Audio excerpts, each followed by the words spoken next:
আরে ভাই এত সকাল সকাল কে ফোন করছে? এদের কি খেয়ে দিয়ে কোনো কাজ নেই নাকি? একদম সকালের ঘুমটাই নষ্ট করে দিল। আরে ভাই আসছি আসছি। হ্যালো কে? হ্যালো, আমি কি মিস্টার সুমনের সাথে কথা বলছি? আরে হ্যাঁ ভাই আমি সুমন বলছি, কিন্তু আপনি কে?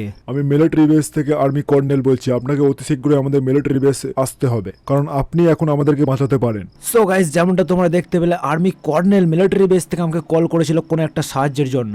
বাট আমি কি এমন সাহায্য করতে পারি মিলিটারিদের? তো চলো গিয়ে দেখা যাক। আর গাইস, আমি আমার ল্যাম্বোর্গিনি নিয়ে বেরোবো বলে আমার গ্যারেজে যাই, আর সেখানে গিয়ে দেখি অলরেডি সেখানে পুলিশের গাড়ি এসে হাজির। কিছু বুঝতে না পেরে ড্রাইভারের কাছে চলে গেলাম, আর ড্রাইভার আমাকে বললো যে আরে দাদা, আমাকে আর্মি কর্নেল পাঠিয়েছে আপনাকে নিয়ে যাওয়ার জন্য, তাড়াতাড়ি গাড়িতে উঠে পড়ুন। তো গাইস আর কোনো কথা না বলে আমি ফটাফট গাড়িতে উঠে পড়ি, আর ওই ড্রাইভার আমাকে একটা মিলিটারি বেসের দিকে নিয়ে যেতে থাকে। কিন্তু গাইস যেতে যেতে একটা জিনিস আমার চোখে পড়লো, যেটা হচ্ছে আমাদের এই শহরে আজকে মানুষজন দেখাই যাচ্ছে না। রাস্তায় দু একটা গাড়ি ছাড়া পুরো শহরটাই আজকে নির্জন। So by the way guys, ওই ড্রাইভারটা কিছুক্ষণের মধ্যে আমাকে একটা কাস্টাডিতে নিয়ে চলে আসে, আর তাড়াতাড়ি আমি গাড়ি থেকে নেমে সেই অফিসারের সঙ্গে কথা বলি যে অফিসার আমাকে কল করেছিল। আরে হ্যাঁ স্যার বলুন, কি সাহায্য করতে পারি আমি আপনাদের? আপনি তো সেই মিস্টার সুমন যে এই শহরটায় কিছুদিন আগে দুটো ডাইনোসরের হাত থেকে বাঁচিয়েছিলেন। আরে আমরা আপনাকে টিভিতে অনেক দেখেছি। তো by the way mister Suman, আজকে আপনাকে আমাদেরকে একটা হেল্প করতে হবে, যেটা হচ্ছে আমাদের পাশের শহর অর্থাৎ লস স্যান্টোস। সেই শহরের কিছু টেররিস্ট আমাদের এই শহরটাকে উড়িয়ে দেওয়ার জন্য প্রস্তুতি চালাচ্ছে। পুলিশ আর মিলিটারি অনেক চেষ্টা করেছে, কিন্তু কোনোভাবে ওদেরকে হারানো যাচ্ছে না। তাই এখন পুরো শহরের দায়িত্ব আপনার কাছে। আপনাকে ওই শহরে গিয়ে ওই টেররিস্টদের খতম করে ফেলতে হবে। তো মিস্টার সুমন, আপনি কি পারবেন? আরে হ্যাঁ স্যার, কেন পারবো না? আপনি তাড়াতাড়ি আমাকে কিছু বন্দুকের ব্যবস্থা করে দিন। ওকে ওকে, আপনি তাড়াতাড়ি কমব্যাট জ্যাকেট আর বন্দুক নিয়ে চলে যান সোজা এয়ারপোর্টে। ওইখানে আপনার জন্য একটা প্রাইভেট জেটের ব্যবস্থা করা হয়েছে। ওই প্রাইভেট জেট নিয়ে আপনি সোজা চলে যান ওই শহরে, আর সেখানে গিয়ে ওই টেররিস্টদের পুটকি মেরে দিন। আর আপনি যদি এই কাজটা করতে পারেন, তাহলে গভর্নমেন্টকে দিয়ে একটা ভালো রকম পুরস্কারের ব্যবস্থা করে দেওয়া হবে আপনার জন্য। আরে বাস বাস স্যার, আর কিচ্ছু বলতে হবে না, বাকিটা আমি বুঝে গেছি। সো গাইস, যেমনটা তোমরা দেখতে পেলে পুলিশ কর্নেল আমাকে একটা মিশন দিয়েছে, যে মিশনটা কমপ্লিট করলে নাকি আমার জন্য একটা সারপ্রাইজ আছে গভর্নমেন্টের তরফ থেকে। সো এরকম গোল্ডেন চান্স মিস করাই যাবে না। তো চলো, পুলিশ অফিসার আমাকে কমব্যাট জ্যাকেট দিয়ে দিয়েছে, আর তার সাথে কিছু ওয়েপেন্সও দিয়ে দিয়েছে, যেটা আমি ব্যাগে ক্যারি করে নিয়েছি। এন্ড পুলিশের কথা মতো এরপর আমি যাব এয়ারপোর্টে, যেখানে আমার জন্য রাখা আছে একটা প্রাইভেট জেট, যেটা আমাকে নিজেকেই ড্রাইভ করে নিয়ে যেতে হবে ওই লস স্যান্টোস শহরে, যেখানে আতঙ্কবাদীগুলো লুকিয়ে আছে। So let's go. তো গাইস, এখন আমি সেই শহরে চলে এসেছি যেখানে আমার জন্য রাখা আছে একটা private jet. Guys, I can't believe আমি প্রাইভেট জেট চালাবো, বিকজ তোমরা তো সবাই জানো আমি হেলিকপ্টার চালিয়েছি, মিলিটারি ট্যাঙ্ক চালিয়েছি, বাট কখনো প্রাইভেট জেট চালাইনি। And that's why I very excited for this. আর ভাই, এখানে সত্যি সত্যি একটা ইয়েলো কালারের প্রাইভেট জেট রাখা আছে, কিন্তু তার পাশে রয়েছে একটা ব্ল্যাক কালারের হেলিকপ্টার, যেটা তোমরা দেখতেই পাচ্ছ। সো তোমরা তো জানো হেলিকপ্টার আমি ভালোভাবে ড্রাইভ করতে পারি, কিন্তু কর্নেল অফিসার আমাকে এই প্রাইভেট জেটটাই নিয়ে যেতে বলেছে, কারণ এটা বুলেট প্রুফ আর অনেক দ্রুত গতিতে চলে। তো চলো যাওয়া যাক লস স্যান্টোসের দিকে। তো গাইস, এখন আমি পুরো রেডি টেক ওভার করার জন্য, আর ইঞ্জিনও আমি স্টার্ট করে দিয়েছি। তো চলো, আর আমাদের প্লেনটাও কিন্তু আস্তে আস্তে রানওয়ের দিকে এগিয়ে চলেছে। তো দেখা যাক কেমন করে ওড়ে। আর গাইস, এমনি তো আমি প্রথমবার জেট প্লেন চালাচ্ছি, তাই একটু ভুল হয়ে যেতে পারে। আর ভাই, এরই সঙ্গে আমাদের কিন্তু জেট প্লেন উড়েও গেছে। গাইস, আমি ফার্স্ট টাইম প্রাইভেট জেট উড়াচ্ছি, আর এত সহজে টেক অফ হয়ে যাবে আমি ভাবতেও পারিনি। সো এখনো ভিডিওটা যারা লাইক করোনি, কি করছো ভাই? তাড়াতাড়ি লাইক করে দাও একটা। ভাই দেবে। তো চলো, কর্নেল কিন্তু অলরেডি আমাকে ওই শহরে যাওয়ার ম্যাপ দিয়ে দিয়েছে, আর ওই ম্যাপ অনুযায়ী আমাদেরকে সমুদ্রটা পার হতে হবে, তারপর আমরা পাবো সেই লস স্যান্টোস শহর। তো চলো বেশি দেরি না করে ফটাফট যাওয়া যাক। আর গাইস, কিছুক্ষণের মধ্যে আমি সেই শহরটাতে চলে আসি, আর তখনই আমার প্লেনটা আমার কন্ট্রোলের বাইরে যেতে থাকে।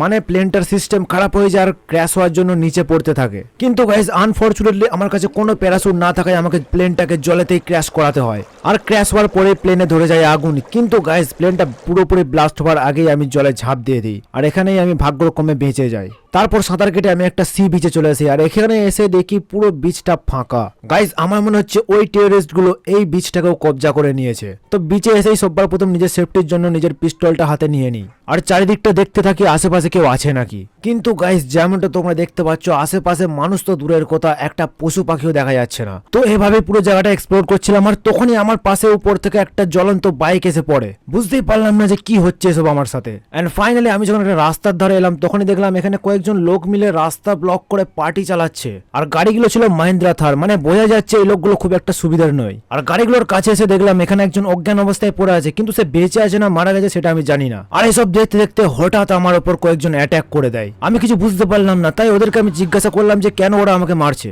আর তখনই ওদের মধ্যে একজন বলে ওঠে, আরে আমরা তো এই শহরের সব মানুষকে শেষ করে ফেলেছি, এরপর আমাদের পাশের শহরে একটা ভাইরাস ছড়িয়ে সেই মানুষদেরকেও শেষ করে ফেলবো, কিন্তু তুই কে? তাও আবার আর্মি ড্রেস পরে আছিস আর এখনো বেঁচেও আছিস। তো গাইজ এটা শোনার পর পুরো ব্যাপারটা আমার কাছে ক্লিয়ার হয়ে যায় আর আমি একটা AK-47 দিয়ে সব কটাকে ওখানে শুইয়ে দিই। আর ভাই যেমনটা তোমরা শুনলে এরা কিন্তু আমাদের শহরটা বম দিয়ে নয় একটা ভাইরাস দিয়ে শেষ করতে যায়। তো সেই জন্যই আমি সেই ভাইরাসটা খোঁজার জন্য সবকটা গাড়ি তল্লাশি চালাতে থাকি। তখনই আমার ফোনে একটা নোটিফিকেশন আসে আর নোটিফিকেশনটা যখনই আমি অন করি তখনই ওখানে সবকটা গাড়ি একসাথে ব্লাস্ট হয়ে যায় আর আমি ওখানেই জ্ঞান হারিয়ে ফেলি। আর কিছুক্ষণ পরে যখন আমার জ্ঞান ফেরে তখন আমি দেখলাম যে আমার চারিদিকটা টাইম বোম দিয়ে ব্লক করা আছে, মানে আমি কোনো রকমে যদি পালাবার চেষ্টা করি তাহলে আমার মৃত্যু নিশ্চিত। আর তখনই আমার রিয়েলাইজ হয় যে আমি এখানে ফেসে গেছি। কি করব বুঝতে না পেরে আমি আর্মি কর্নেল অফিসারকে ফোন লাগাবার চেষ্টা করি, কিন্তু গাইস কর্নেল কোনোভাবেই ফোন তুলছিল না। আর এভাবে বারবার ট্রাই করার পরে কিছুক্ষণ বাদে কর্নেলের ফোন সুইচ অফ হয়ে যায়। এভাবেই কিছুক্ষণ পর যখন ঘড়ির কাঁটায় ঠিক 9টা বাজে তখনই সব কটা বোম একসাথে অ্যাক্টিভেট হয়ে যায়। আর গাইস এই দৃশ্যটা আমি কোনোদিন ভুলতে পারবো না, তোমরা জাস্ট দেখো একবার।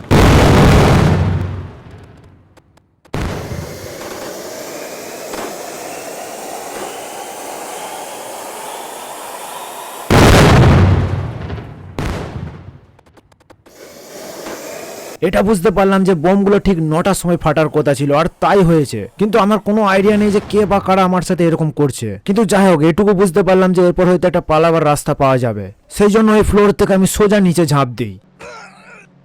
তারপর দৌড়ে সেই শহর ছেড়ে পালাবার চেষ্টা করি। আর তখনই আমার চোখে পড়ে কয়েকটা মিলিটারি ট্যাঙ্ক এলোমেলো অবস্থায় পড়ে আছে। তখনই দ্রুত নিজের সেফটির জন্য একটা ট্যাঙ্কের ভিতরে বসে পড়ি আর ফোন লাগাই আমার বন্ধু বান্টিকে। হ্যালো ভাই বান্টি, আমাকে বাঁচা প্লিজ, আমি এই লস স্যান্টোস শহরে আটকা পড়ে গেছি। আরে ভাই তুই এসব কি বলছিস? লস স্যান্টোস কিভাবে গেলি? আরে ভাই ওই কর্নেল অফিসার আমাকে পাঠিয়েছিল এখানে টেররিস্টদের মারার জন্য।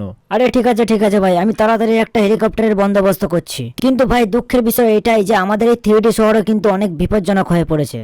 গাইস কি বিপদ হয়েছে জিজ্ঞেস করার আগেই বান্টি ফোনটা কেটে দেয়। তারপর আমি আবার অনেক চেষ্টা করি ফোন লাগাবার জন্য, কিন্তু কোনো মতে বান্টি আর কল তুলছিল না। তাই মোবাইলটা রেখে দিয়ে আমি ওয়েট করতে থাকি যে কখন আমাকে রেস্কিউ করতে আসবে। আর কিছুক্ষণ পরে দেখি একটা ব্ল্যাক কালারের হেলিকপ্টার আমার চারিপাশে ঘোরাঘুরি করছিল। আর গাইস এটা সেই হেলিকপ্টার যেটা আমরা এয়ারপোর্টে দেখেছিলাম প্রাইভেট জেটের পাশে। আর হেলিকপ্টার থেকে বান্টি যখনই আমাকে নিচে দেখতে পাই ঠিক সাথে সাথে হেলিকপ্টারটা নিয়ে বান্টি আমার সামনে ল্যান্ড করে। আর আমিও কোনো কথা না বলে তাড়াতাড়ি উঠে পড়ি হেলিকপ্টারটিতে। আর যেতে যেতে বান্টিকে আমি জিজ্ঞাসা করলাম যে ভাই কি বিপদ হয়েছে আমাদের শহরে। আরে হ্যাঁ ভাই, কেউ বা কারা আমাদের শহরে জম্বি ভাইরাস ইনজেক্ট করে দিয়েছে, সেই জন্য আমাদের পুরো শহরটা এখন জম্বিজে পরিণত হয়ে গেছে। ও আচ্ছা, তো গাইস আশা করি বুঝে গেছো যে এই কাজটা অ্যাকচুয়ালি কারা করেছে। হ্যাঁ গাইস, ওই আতঙ্কবাদীগুলো যে ভাইরাসটির কথা বলছিল সেটা অ্যাকচুয়ালি জম্বি ভাইরাসের কথাই বলছিল।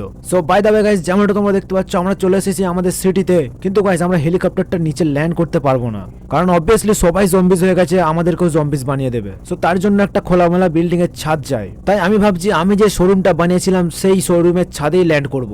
তাই যেমনটা তোমরা দেখতে পাচ্ছ আমি শোরুমে চলে এসেছি আর আস্তে করে ল্যান্ড করে দিলেই হবে ব্যাস। তো গাইস আমাদের কপ্টার তো ল্যান্ড হয়ে গেছে, কিন্তু গাইস যখন আমি নামছিলাম তখন ছাদের উইন্ডো থেকে আমি সোজা নিচে পড়ে যাই। তারপর কোন রকমে উঠে আমি বাইরে বেরিয়ে আসি। আর বাইরে বেরিয়ে এসে দেখি সত্যি সত্যি পুরো শহরটা জম্বিজে ভরে গেছে। আর শুধু তাই নয়, জম্বিজ গুলো আমাকে দেখে ছুটেও আসছে আমার দিকে অ্যাটাক করার জন্য। কিন্তু আমি শুনেছি যে জম্বিজ নাকি সিঁড়িতে চড়তে পারে না, সেই জন্য আমি আমার শোরুমের সিঁড়িতে চড়ে ফার্স্ট ফ্লোরে উঠে যাই আর সেখান থেকে সোজা ছাদে। তারপর আমার হেলিকপ্টার থেকে একটা স্নাইপার গান বার করে গোটাকতক জম্বিকে আমি ওখানে শুইয়ে দিই। দেন আমার রিয়েলাইজ হয় যদি একটা একটা করে জম্বি আমি মারতে থাকি তাহলে আমি বুড়ো হয়ে মরে যাবো, কিন্তু জম্বি শেষ হবে না। তো সেই জন্য আমার এমন একটা কিছু দরকার যেটা দিয়ে আমি এক নিমেষে সব জম্বিজকে উধাও করে দিতে পারবো। তো সেই জন্য আমাকে পুরো সিটিটাকে এক্সপ্লোর করতে হবে, তারপর খুঁজে দেখতে হবে কিছু পাই নাকি। তাই নিজের শোরুম থেকে একটা গাড়ি নিয়ে চললাম শহরের ভেতরের দিকে। এটা ভেবে যাচ্ছিলাম যে যদি একটা ল্যাবরেটরি পাই হয়তো সেখান থেকে কিছু একটা করতে পারি। কিন্তু গাইস হঠাৎ কিছুটা দূরে আসতে আমার গাড়িটা স্লো হয়ে যায় আর আমার পিছন থেকে